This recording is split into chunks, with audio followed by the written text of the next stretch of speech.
نحمده ونصلي على رسوله الكريم اما بعد فاعوذ بالله من الشیطان الرجیم بسم اللہ الرحمن الرحیم۔ میرے محترم بھائیوں اور بہنوں، آج میں آپ کو ایک ایسا وظیفہ اور ایک ایسا عمل بتاؤں گا، صرف اور صرف 2 منٹ کا۔ 2 منٹ کے اندر آپ کی تمام پریشانیاں ختم ہو جائے گی، تمام مصائب ختم ہو جائیں گے، تمام مشکلات ختم ہو جائیں گے۔ اور یہ میں نہیں کہتا، یہ ایک صحابی رضی اللہ تعالی عنہ نے رسول پاک صلی اللہ علیہ وآلہ وسلم سے روایت کی ہے۔ وہ صحابی حضرت ابو درداء رضی اللہ تعالی عنہ ہے، جلیل القدر صحابی ہے، اور اس سے یہ حدیث نقل کی گئی ہے۔ اور ابو درداء رضی اللہ تعالی عنہ اتنے کانفیڈنس کے ساتھ کہتا ہے کہ جو لوگ اس دعا کو پریشانی کے وقت پڑھا کرے گا، چاہے وہ صدق دل سے پڑھے یا کس بھی دل سے پڑھے، یقین ہو یا نہ ہو، اللہ تبارک و تعالیٰ اس کی پریشانیوں کو دور کر دے گا، اللہ تبارک و تعالیٰ اس کے مشکلات کو ختم کر دے گا۔ یقین جانیے، اور میں قسم کھا کر کہتا ہوں کہ میرا اپنا تجربہ ہے۔ ایک وقت میں مجھے ایک ایسی پریشانی آ گئی کہ مجھے یوں لگا کہ اب میں دنیا سے اس وقت جانے والا ہوں، کیونکہ اس وقت جو میری کیفیت تھی، میرے دل کی کیفیت تھی، یقین کیجئے کہ مجھے مکمل یقین ہو چکا تھا کہ اب میں دنیا سے جانے والا ہوں۔ بس میں نے دل پر ہاتھ رکھا اور اس دعا کو پڑھا۔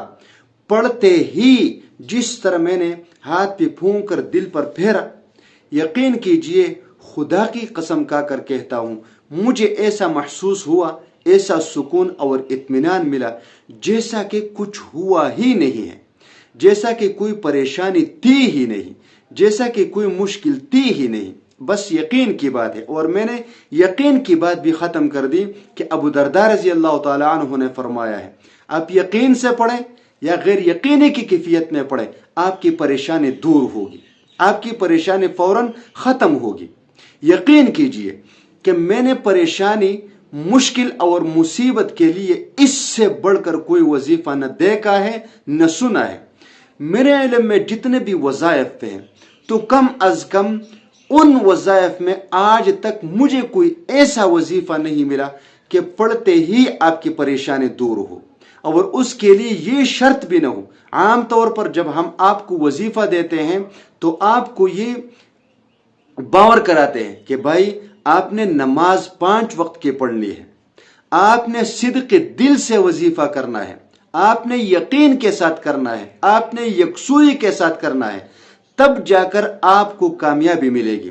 لیکن اس وظیفے میں یہ شرائط ہم نہیں لگائیں گے، کیونکہ صحابی نے نہیں لگائے، رسول پاک صلی اللہ علیہ وسلم نے نہیں لگایا، اور امت کے بڑے سے بڑے علماء، بڑے سے بڑے صلحاء کا یہی عمل رہا ہے کہ انہوں نے صبح اور شام یہ وظیفہ اپنے معمولات میں شامل کر لیا ہے، اور یقین کیجئے کہ اللہ تبارک و تعالیٰ نے ان کی حفاظت فرمائی ہے۔ تو پریشانیاں، کون کہتا ہے کہ پریشانی نہیں؟ کون کہتا ہے کہ میرے سامنے کوئی مشکل نہیں؟ کون کہتا ہے کہ میرے سامنے کوئی رکاوٹ نہیں؟ کون کہتا ہے کہ میرے سامنے کوئی مصیبت نہیں؟ ہر انسان پر کبھی نہ کبھی کوئی پریشانی آتی ہی، ہر انسان پر کسی نہ کسی وقت کوئی مشکل ضرور آتی ہے، ہر مسلمان پر کسی نہ کسی وقت کوئی مصیبت ضرور آ پڑتا ہے۔ اب آپ کو یہ اندازہ نہیں ہوتا کہ اس پریشانی کو دور کرنے کے لیے میں کیا کروں، اس مصیبت کو ختم کرنے کے لیے میں کیا کروں، اس رکاوٹ کو دور کرنے کے لیے میں کیا کروں۔ تو آپ کو جب کوئی راستہ نظر نہ آئے، فوراً کھڑے کھڑے دل پر ہاتھ رکھے اور یہ وظیفہ پڑھے۔ یہ وظیفہ کرتے ہی آپ کی تمام تر پریشانیاں ختم ہو جائے گی، اور آپ کے 14 طبق روشن ہو جائیں گے، ہر طرف اندھیرا ختم ہو جائے گا۔ آپ کو دل کا ایسا اطمینان نصیب ہوگا کہ زندگی میں کبھی آپ نے ایسا اطمینان نہ دیکھا ہوگا، نہ محسوس کیا ہوگا۔ وظیفہ بہت ہی آسان ہے۔ دیکھیے، سورۃ التوبہ ہے، سورۃ التوبہ